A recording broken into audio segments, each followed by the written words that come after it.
जय हिंद दोस्तों, स्वागत है आप सभी का। दोस्तों इस क्लास में हम कर रहे हैं सामान्य विज्ञान। जैसा कि आप सभी ने कहा है कि सामान्य विज्ञान के प्रश्न लेकर आइए। साइंस के ये प्रश्न है दोस्तों, जिसमें दोस्तों आज का हमारा टॉपिक है यांत्रिकी। दोस्तों ये प्रश्न पिछली बार की परीक्षा में पूछे हुए हैं, यानी कि प्रीवियस ईयर क्वेश्चन है। और ये प्रश्न दोस्तों बार बार रिपीट होते रहते हैं किसी न किसी एग्जाम में।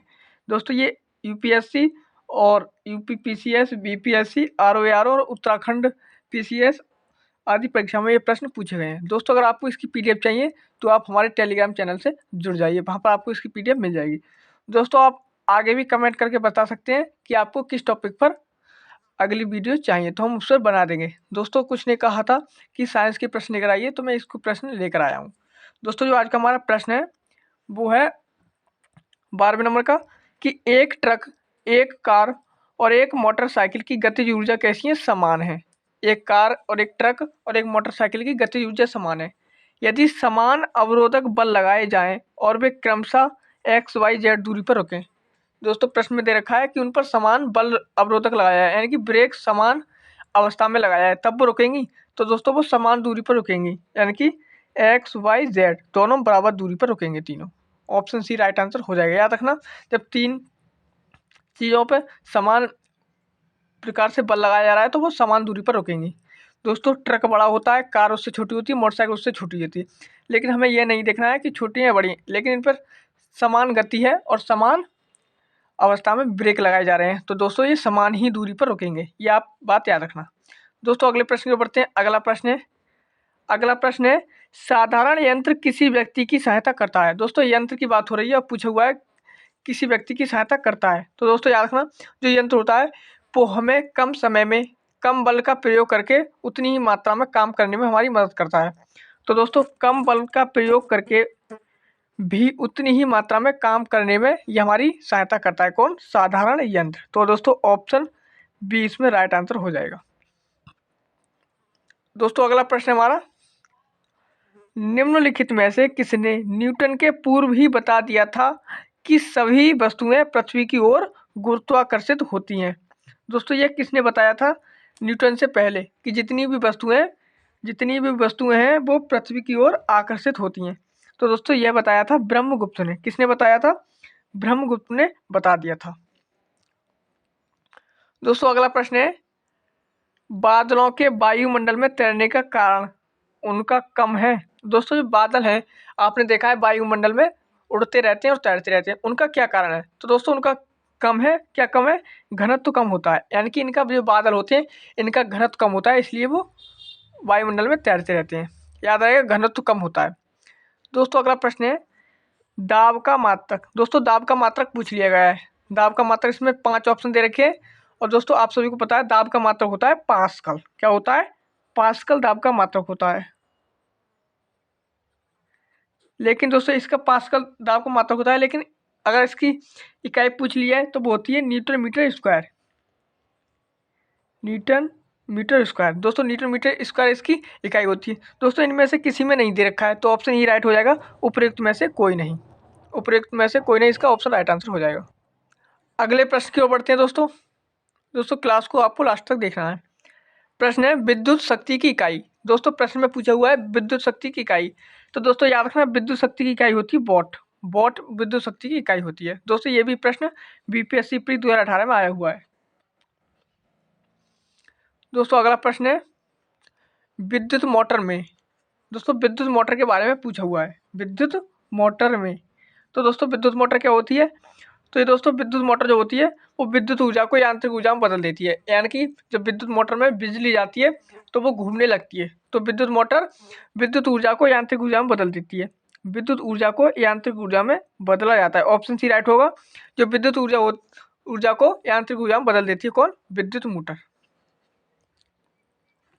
दोस्तों अगला प्रश्न है, ये न्यूमेरिकल आधारित प्रश्न है, इसका हम आंसर ही देख लेते हैं डायरेक्ट।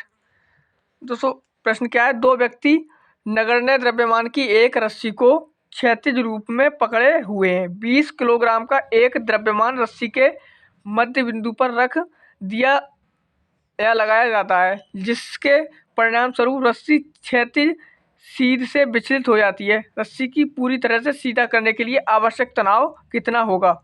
यानी कि दोस्तों यहाँ जी बराबर दे रखा है 10 मीटर प्रति सेकंड स्क्वायर।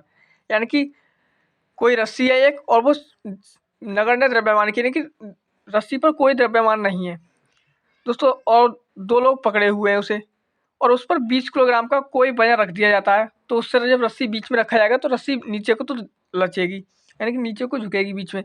तो दोस्तों उसको बिल्कुल सीधा रखने के लिए उस पर कितना बल लगाया जाएगा? तो दोस्तों याद रखना, उस पर 200 न्यूटन बल लगाया जाएगा। ऑप्शन ए राइट होगा, 200 न्यूटन। दोस्तों अगला प्रश्न है, निम्नलिखित कथनों पर विचार कीजिए। दोस्तों 3 कथन दे रखे हैं और देखना है कौन सा कथन इसमें हमारा राइट होगा।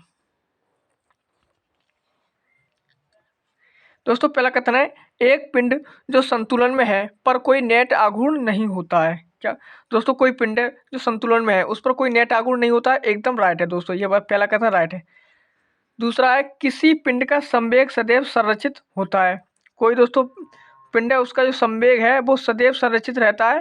दोस्तों ये वाला एकदम राइट है। इस कोई पिंड है उसका संवेग क्या है? सदैव संरचित रहता है, ये भी राइट है दोस्तों। तीसरा कथन है, किसी पिंड की गतिज ऊर्जा सदैव संरचित रहती है। दोस्तों ये वाला गलत है। क्यों? दोस्तों किसी भी पिंड की गतिज ऊर्जा हमेशा एक ही नहीं रहती है, घटती भी बढ़ती भी रहेगी। तो गतिज ऊर्जा सदैव संरचित रहेगी, ये वाला इसमें गलत हो जाएगा दोस्तों। तीसरा गलत है, पहला और दूसरा सही है। पहला दूसरा सही है, तो कौन से ऑप्शन में दे रखे हैं? ऑप्शन सी में दे रखे हैं 1 और 2। 1 और 2 हमारे इसमें सही है दोस्तों। अगले प्रश्न की ओर बढ़ते हैं दोस्तों। अगला प्रश्न है, काफी इंपॉर्टेंट है। प्रश्न है, एक व्यक्ति किसी घर्षण रहित क्षैतिज धरातल पर खड़ा है। इस धरातल पर एक निश्चित दूरी तक वह कैसे आगे बढ़ सकता है? दोस्तों प्रश्न में ये दे रखा है कि उसमें कोई घर्षण नहीं है, यानी कि क्षैतिज धरातल है, उसमें कोई घर्षण नहीं है, तो वह दोस्तों कैसे आगे बढ़ेगा? कूदकर, दौड़कर या लुढ़क कर? दोस्तों कूदेगा तब भी घर्षण होगा पैरों में, और दोस्तों दौड़ेगा तो भी उससे पैरों में क्या होता है? घर्षण होता है, और लुढ़क कर जाएगा तब भी घर्षण होता है। तो दोस्तों और हमें दे रखा है कि जो कैसा है? घर्षण रहित है। इन तीनों में तो घर्षण होगा। जब तीनों में घर्षण होगा तो ऑप्शन ए राइट आंसर हो जाएगा, छींक कर आगे बढ़ सकता है। इन तीनों में क्या हो रहा है? घर्षण हो रहा है, तो ये वाला आंसर नहीं होगा। ऑप्शन ए इसमें हमारा राइट आंसर हो जाएगा दोस्तों। अगला प्रश्न है, निम्नलिखित में से किसका संहित केंद्र वस्तु के बाहर होता है? संहित केंद्र वस्तु के बाहर होता है, तो दोस्तों वो होता है रिंग का। रिंग का या फिर वलय का संहित केंद्र वस्तु के बाहर होता है।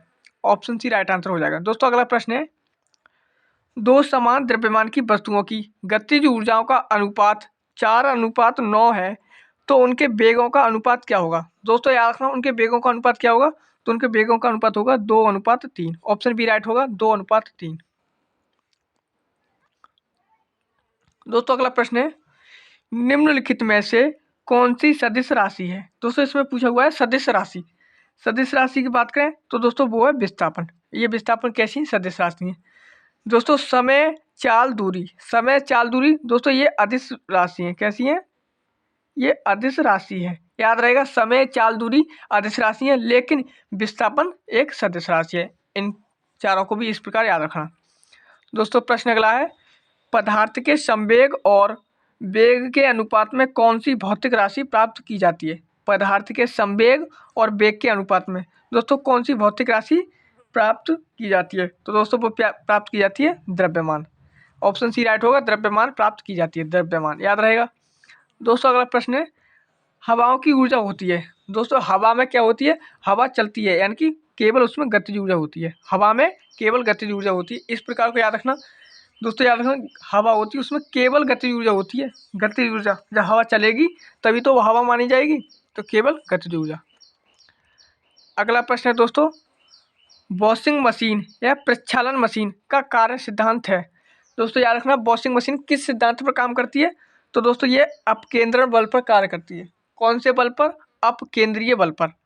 अपकेंद्रीय बल पर कार्य करती है कौन? Washing machine.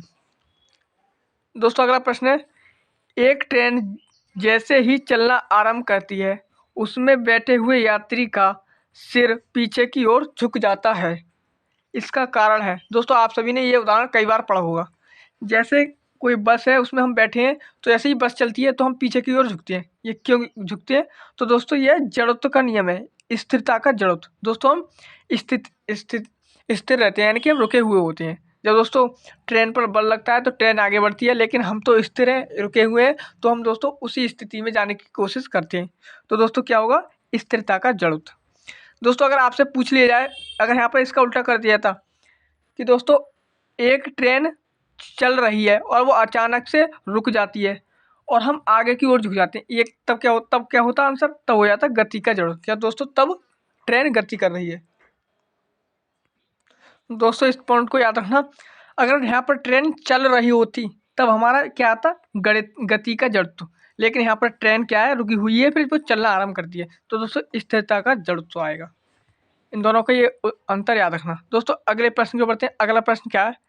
अगला प्रश्न है दोस्तों, प्रश्न है त्वरण ज्ञात करने का सही सूत्र कौन सा होता है? दोस्तों कभी कभी हमसे प्रश्न में डायरेक्ट सूत्र पूछ लिए जाते हैं। दोस्तों इसमें त्वरण का सूत्र पूछ लिया गया है, तो इसमें दोस्तों त्वरण ज्ञात करने का सूत्र है a बराबर b minus you upon T. दोस्तों यहाँ t समय है, b वेग है, ये इस बात को भी याद रखना। दोस्तों अगला प्रश्न है न्यूटन के नियम से संबंधित।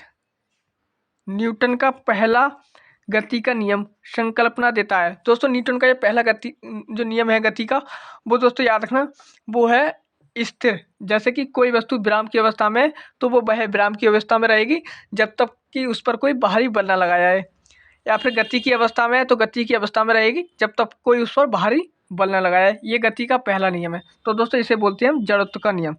ऑप्शन डी राइट होगा, जड़त्व का नियम। दोस्तों अगला प्रश्न आ गया हमारा, यह भी न्यूटन के नियम से संबंधित है। इसमें हमसे उदाहरण पूछ लिया गया है कि रॉकेट किस सिद्धांत पर कार्य करता है। तो दोस्तों याद रखना, रॉकेट किस सिद्धांत पर काम करता है? रॉकेट करता है कृति प्रतिक्रिया बल पर। कृति प्रतिक्रिया बल पर काम करता है। तो दोस्तों वो कौन सा है? वो है न्यूटन का तृतीय नियम। ऑप्शन ए राइट होगा, न्यूटन का तृतीय नियम, यानी कि क्रिया प्रतिक्रिया बल। दोस्तों जितना बल उस पर लगाएंगे तो वस्तु हम पर भी उतना ही बल लगाती है, तो यह वो होता है क्रिया प्रतिक्रिया बल।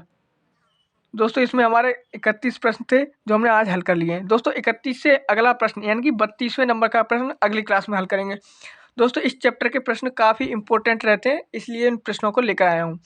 दोस्तों अगर आपको आगे किसी भी टॉपिक के प्रीवियस ईयर क्वेश्चन चाहिए तो आप हमें कमेंट करके बता सकते हैं, आपको उनके प्रीवियस ईयर क्वेश्चन मिल सकते हैं।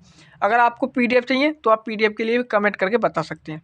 तो दोस्तों इस क्लास को हम यहीं तक रखते हैं।